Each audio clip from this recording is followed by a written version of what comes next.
किष्किंधा पर्वत के नीचे उस दिन हवा में एक अजीब सा तनाव था। सुग्रीव और प्रभु राम ने मिलकर फैसला ले लिया था कि सुग्रीव को उसका राज्य दोबारा मिलेगा और उसके साथ हुए अन्याय के लिए युद्ध भी होगा।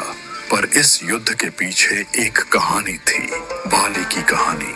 बाली किष्किंधा का राजा था, वीर, शक्तिशाली और अपराजित।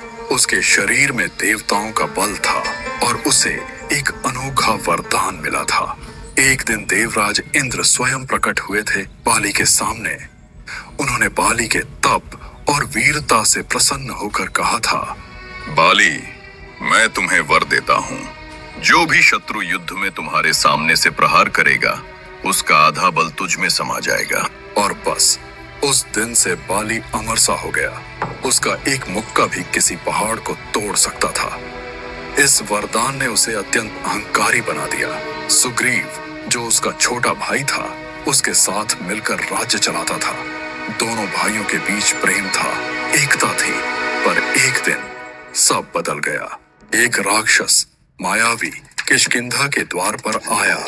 उसने सुग्रीव को ललकारा। बाली ने अपना धनुष उठाया और कहा, सुग्रीव, ये राक्षस मेरा शत्रु है, तुम यहाँ रुको, मैं इसका अंत करके आता हूँ। और वो उस राक्षस का पीछा करते हुए गुफा के अंदर चला गया। सुग्रीव देर तक बाहर इंतजार करता रहा। एक दिन, 2 दिन, 3 दिन बीत गए।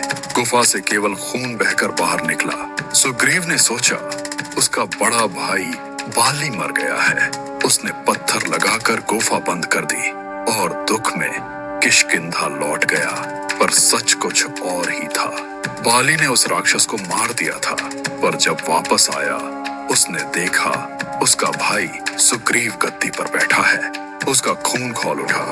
उसने बिना कुछ सोचे समझे सुग्रीव को राज्य से निकाल दिया और उसकी पत्नी रूमा को बंदी बना लिया। तब से सुग्रीव वन में भटकता रहा, भूखा, प्यासा, अपमानित। और बाली अपने वरदान के अहंकार में खो गया।